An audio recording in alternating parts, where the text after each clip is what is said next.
காலை.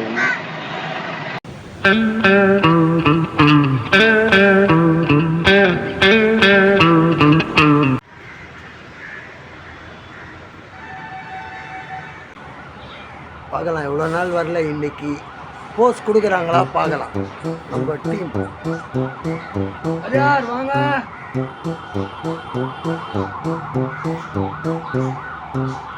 எல்லாம் உஷாரா இருக்கிறாங்க. வீடியோ எடுக்கிறதுலாம் யாருமே வர மாட்டாங்க.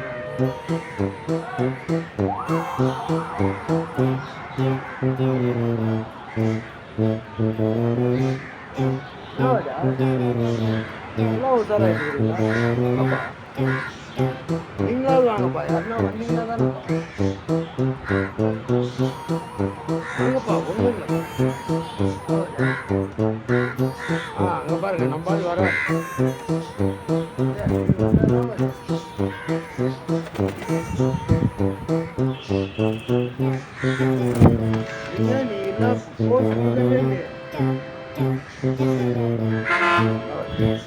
எங்கதான் நீங்க போறீங்க?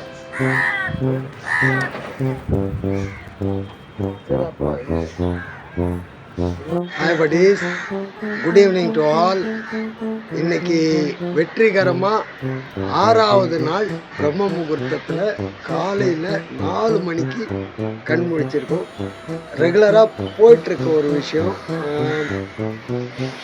கொஞ்சம் உற்சாகமாக இருக்கு. ஆனால் எடுத்தோன்னே அதை சொல்லிட்டு அப்படியே 6 நாள் கண்ணு முழிச்சதுக்கு என்னமோ 6 வருஷம் கண்ணு முழிச்ச மாதிரி அந்த சீன்லாம் போடக்கூடாதுல்ல. அதனால தான் நாட்களாகட்டும், ஒரு சின்ன சின்ன மாற்றங்கள் தெரியுது, பார்ப்போம். மாற்றங்கள் முழுமையாக தெரிகிறப்போ உங்களுக்கே தெரிய போகுது. அதனால் இன்றைக்கி இந்த 6வது நாள். அப்புறம் நம்மளுடைய ஷார்ட்ஸ் எல்லாம் நல்ல வியூவும் போயிட்டுருக்கு. இதுவும் ஒரு சின்ன சந்தோஷம். இந்த சந்தோஷத்தோடு உங்கள்கிட்ட இன்றைக்கி மாலை பொழுதை பகிர்ந்துக்கலான்ட்டு தான். ஈவினிங் டைம்ன்றதால அட்வைஸுகளை குறைச்சிக்கிட்டு ஒரு குட்டி கதையோட இன்றைக்கி 6வது நாள் எபிசோட முடிச்சிடலாம். மறுபடியும் இன்னும் வரப்போதில்லை. வரப்போகிற எபிசோடெலாம் நிறைய விஷயங்கள் பார்ப்போம்.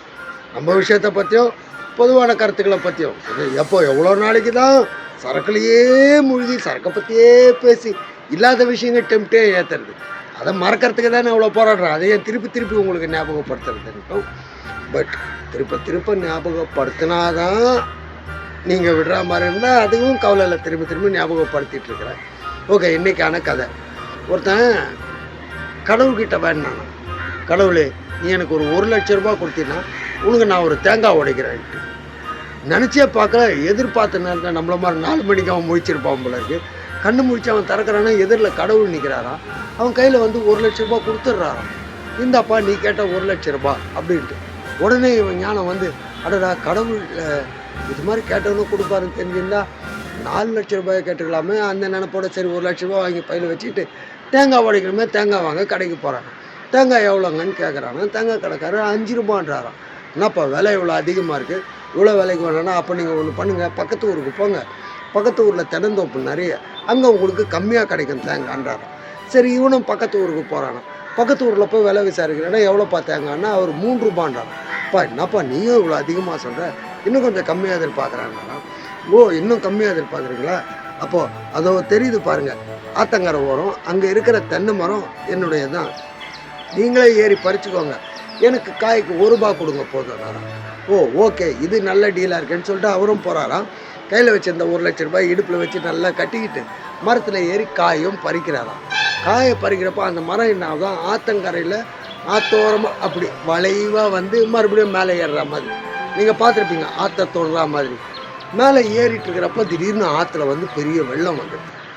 வெள்ளம் வந்தவுடனே இவர் என்ன பண்ணார்னா, ஆற்றுக்கும் மரத்துக்கும் நடுவில் வந்து அந்த மழை காற்றுல ஸ்லிப் ஆகி மரத்தை பிடிச்சி தொங்க ஆரம்பிச்சுட்டு புலம்பிட்டு இருக்கிறாரா, ஐயோ கடவுளே என்னை காப்பாற்றணும். தூரத்தில் ஒரு யானைப்பாகன் நின்றுட்டுருக்கிறாங்க. அப்போது இவர் அந்த மழையில் இண்டிலேயே ஒரு குரல் கொடுக்குறாரா, யானைப்பாகனே என்னை வந்து காப்பாற்று, உனக்கு நானே என்கிட்ட இருக்க 1 லட்ச ரூபாயில் 25,000 ரூபாய் தரேன்றாராம். யானைப்பாகன்ல ஓஹோ சும்மா இருக்கிற எனக்கு 25,000 ரூபாய் கிடைக்குதுன்ட்டு யானையை கூப்பிட்டுக்கிட்டு தண்ணியில் இறங்குறாராம். யானை ஹைட்டு மேலே ஏறி அவர் காலை பிடிச்சி இறக்கிறதுக்கு முயற்சி பண்ணுறப்போ அந்த யானை அது பாட்டுக்கு மூவ் ஆகிடுதான். ஸோ இவர் அவர் காலை பிடிச்சி தொங்கிட்டு இருக்கிறாரு. யார் இந்த யானைப்பாகனும் அவர் காலை பிடிச்சி தொங்குறாராம். அப்போது யானைப்பாகன் சொல்கிறாராம், என் மடியில் ஒரு 10,000 ரூபாய் இருக்குது, அதை வேணா நான் உனக்கு கொடுக்குறேன், எந்த காரணத்தை கொண்டும் உன்னுடைய மேலே இருக்க பிடியை விட்டுறாத அப்படின்றாராம். இவனும் இல்லை, மேலே இருக்கிறவன் அந்த பிடிச்சி தொங்கிட்டு இருக்கிறவன் அந்த நேரத்துலையும் யோசிக்கிறானா, தொங்கி என் காலை ஒருத்தன் பிடிச்சாலே எனக்கு 10,000 ரூபாய் கிடைக்குது எக்ஸ்ட்ரா அப்படின்னு சொல்லிட்டு பிடியை இன்னும் கொஞ்சம் இறுக்கமாக பிடிச்சி தொங்கிட்டு இருக்கிறாராம். 2 பேரும் இந்த வேதனையில் இருக்கிறப்போ தூரத்தில் இன்னொரு ஒட்டகம் மேய்க்கிறவர் வராராம்.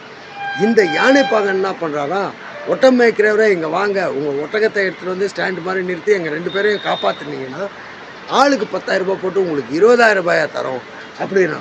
உடனே இந்த ஒட்டகம் மேய்க்கிறவர், ஆஹா இவங்களை காப்பாற்றினா நம்மளுக்கு இவ்வளோ பெரிய பணம் வருதுன்னு சொல்லி ஒட்டகத்தை கூப்பிட்டு போய் அங்கே நிற்கிறார்.